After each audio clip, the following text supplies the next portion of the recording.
Não sei você, mas sempre que eu penso na palavra investidor, eu penso daquele povo engravatado que sacrificaria a avó pela economia. E pode até soar absurdo, mas eu vi vários com um posicionamento parecido no início da pandemia de coronavírus. Ou também houveram aqueles que falaram no início da quarentena no Twitter que aqueles que não se organizaram iam passar fome porque não fizeram a reserva de emergência. Uau! Aplausos pro show de sensibilidade.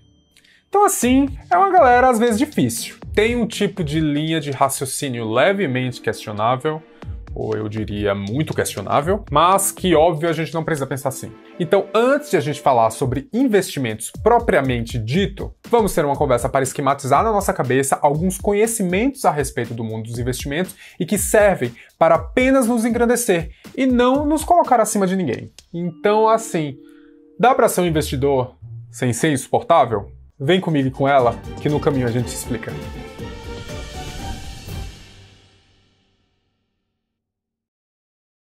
Bom dia, boa tarde, boa noite, minha filha! O que é investir? Investir tem alguma coisa a ver com ser insuportável? Pensa comigo. Quando você faz um curso, aquele curso sendo pago ou não é um tipo de investimento para a sua educação, certo? Seja para engrandecer você no mercado o qual você se insere ou apenas para desenvolvimento pessoal, é um tipo de investimento. Exercício físico, por exemplo, ou a prática de um esporte também é um investimento mais voltado para a sua saúde. Por que a gente está falando isso? Porque vale muito a pena sair um pouco dessa bolha estereotipada investidora e entender que o conceito principal de investimento é a necessidade de você colocar esforço ou tempo em alguma coisa que você precisa obter. Tanto que, naturalmente, por definição, a gente tem investimento, ato de aplicar recursos, tempo, esforço, etc., a fim de se obter algo. Ou seja, você já é um investidor, já que, imagino eu, você já deve ter colocado esforço ou tempo em alguma tarefa para que você se tornasse boa naquilo. Nem que seja fazer um ovo frito. Inclusive, meu ovo frito é uma delícia. Coloca um pouquinho de pimenta do reino.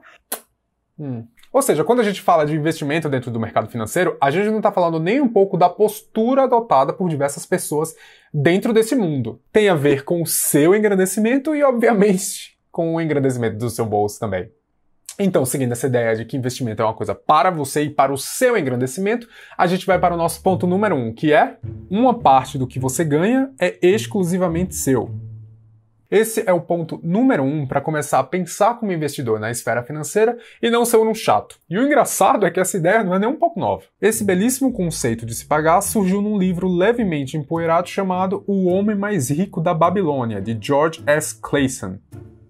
O livro, na verdade, é uma compilação de panfletos que o autor começou a publicar em 1926. Lembra que eu comentei que o livro era levemente empoeirado? A técnica é velha. Onde o seu intuito era falar sobre economia, sucesso e educação financeira em formato de parábolas situadas na antiga e atual extinta cidade da Babilônia. No capítulo que leva o título do livro, ele introduz com amor e leveza a ideia: pague a você mesmo primeiro. Mas o ponto importante que ele pontua é que esse pagamento é exclusivamente seu.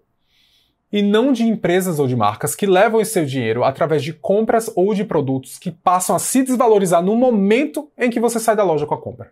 Logo, e como escrito exatamente no livro, uma parte dos seus ganhos pertence exclusivamente a você. Aí você pensa, tá, mas eu vou fazer o que com esse negócio? Calma. Antes de explicar, nós vamos apresentar a mais nova integrante do Universo Bez Invest, a galinha do babado. Uma galinha levemente mercenária que faz o que puder para enriquecer. Vocês viram que ela usa um babador?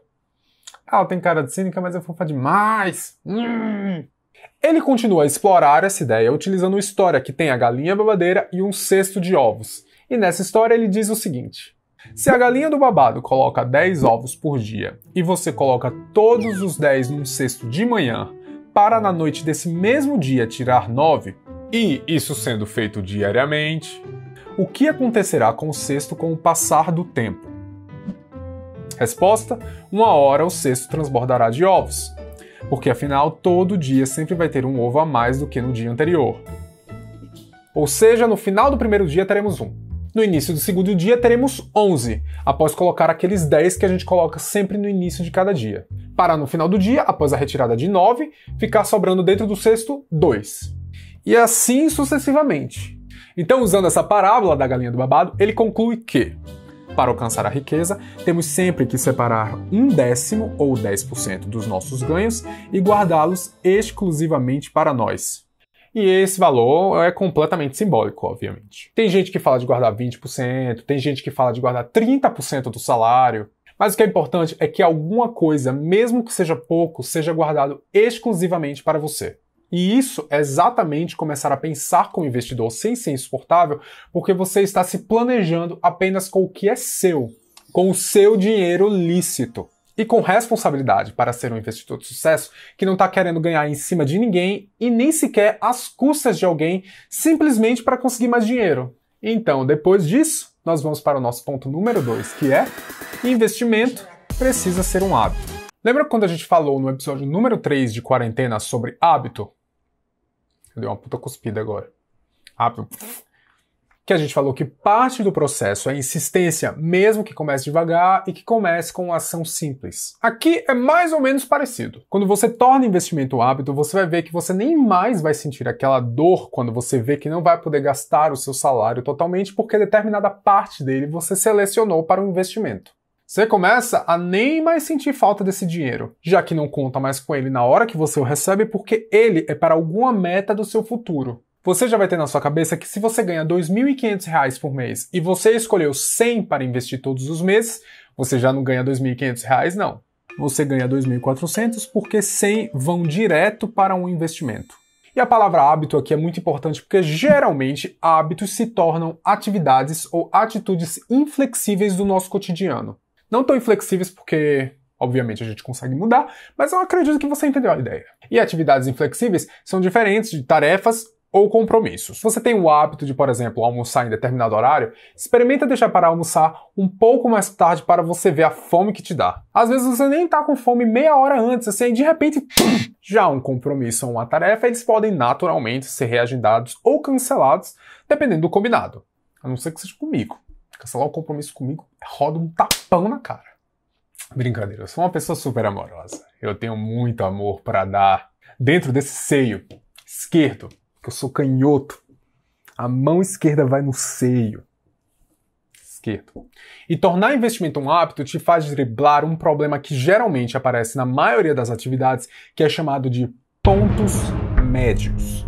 E isso aqui, minha filha, é algo que eu tenho certeza que você vai se identificar. Esse conceito é discutido de forma extremamente inteligente no livro Quando, de Daniel H. Pink, onde ele explica através de pesquisas científicas e estudos de hábitos de diferentes culturas que as pessoas tendem, durante qualquer que seja a atividade, se desestimular durante o meio do processo e geralmente retomarem esse interesse próximo ao fim. Isso se você conseguir atravessar o ponto médio. A conclusão é que o ponto médio geralmente acontece por uma quebra de expectativa com o resultado da atividade que você escolheu. Então o gráfico de atividades seria mais ou menos assim, onde a expectativa ou a produtividade caindo com o passar do tempo e voltando a subir caso o ponto médio seja atravessado.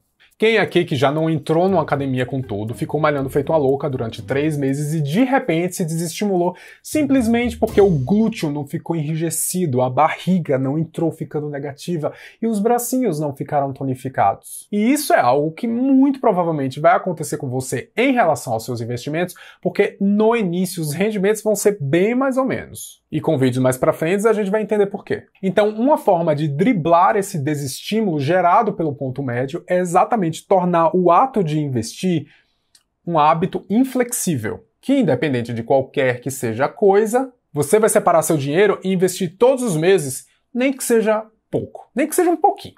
Então se concentra para não surtar no meio do processo, porque eu te prometo por experiência própria, minha filha, que dá certo.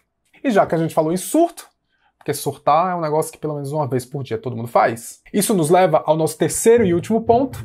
Segura o surto, pensa no médio e no longo prazo. A ideia de enriquecimento do dia para a noite é absurda, tirando se você ganhar na loteria ou roubar alguém, que não é bem a ideia disso aqui. Como a nossa ideia é o enriquecimento lícito, a gente tem que pensar no médio e no longo prazo mesmo, não tem o que fazer. O lance vai ser segurar essa ansiedade e pensar. Ok, eu sou e penso como uma investidora ou um investidor, então eu tenho que ter calma e ir juntando meu dinheiro para que meus objetivos possam ser atingidos à medida que eu vou enriquecendo. O investimento aqui para uma viagem que você quer fazer, outro pensando na aposentadoria para você não ficar uma velha caquética, Vai colocando dinheiro nesse porque provavelmente daqui a 3 anos você quer trocar de celular? O lance é o planejamento. Sabendo se planejar e antecipar gastos que você pode vir a ter e refletir o quanto que você pode economizar caso esse dinheiro esteja investido, é exatamente ter a cabeça e o pensamento de uma pessoa investidora. Então entendeu que quando o nosso foco é o planejamento e o nosso desenvolvimento pessoal, pensar como investidor acontece de forma extremamente natural? E sem encher o saco de ninguém com a análise de homem branco americano ficando rico numa situação socioeconômica completamente diferente da nossa? E antes de encerrar, eu quero dizer só mais uma coisa. Eu menti. Existe um quarto e último ponto, que é super rapidinho e que eu mantive em segredo, que é: entenda sobre seus investimentos e continue estudando para entendê-los cada vez mais. Esse ponto a gente começa a discussão realmente no episódio seguinte, quando a gente vai entender um investimento super básico e também sobre a danada da taxa Selic, que anda tendo bastante polêmica, principalmente por conta das quedas que recentemente nos últimos anos ela anda sofrendo. Mas fica calma porque vai ficar tudo tranquilo e de boinha de entender, tá bom? Então enquanto isso, vamos pensando de boa nesses pontos que a gente discutiu nesse episódio, para a gente começar a ganhar uns dinheiro junto. Então repita comigo para fixar na sua cabeça. Eu penso como investidor ou investidora sem ser insuportável? E, obviamente, eu sou uma grande gostosa. Porque eu sei que você é. E não adianta ser um investidor ou uma investidora com autoestima lixo, né? Vamos combinar. Perfeito? Perfeito. Vamos para um resumo bem rapidinho? Nesse episódio a gente viu 4+1 pontos para como pensar como investidor sem ser um chato. Que são eles: uma parte do que você ganha é exclusivamente seu. Entender que seus investimentos é uma forma de você pagar a si mesmo. Ponto número 2, investimentos precisam ser um hábito. Entender que investir é um hábito e que por conta disso ele precisa se tornar uma atividade inflexível. Ponto número 3, não se deixe desestimular. Lembra dos pontos médios? O lance é não se empolgar apenas no início, tente manter a constância. Ponto número 4, segura o surto, pensa no médio e no longo prazo. Toma um relaxante muscular e vai dormir. Mentira, não toma não, zoeira, eu não sou profissional da saúde, eu já disse isso, mas relaxa que a ideia é o enriquecimento e o acúmulo de capital no longo prazo, tá bom? Ponto número 5, entenda sobre seus investimentos e continue estudando para entendê-los cada vez mais. Isso a gente deixa para ver com um pouco mais intensidade mais pra frente, beleza? Espero que tenham gostado e vejo vocês no episódio que vem. Pelo amor de Deus, deem um like. Se puderem deixar um comentário, por favor, também, para subir essas métricas e o YouTube entender que esse vídeo é relevante e mandar para tudo que é gente. E se puder, pelo amor de Deus, também se inscreve no canal para a gente poder aumentar essa comunidade Best Invest.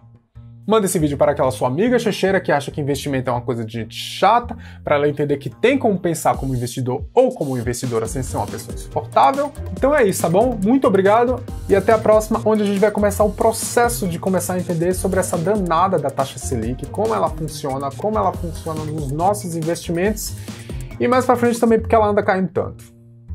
Um beijo enorme, não esqueçam de segurar no seio e até a próxima.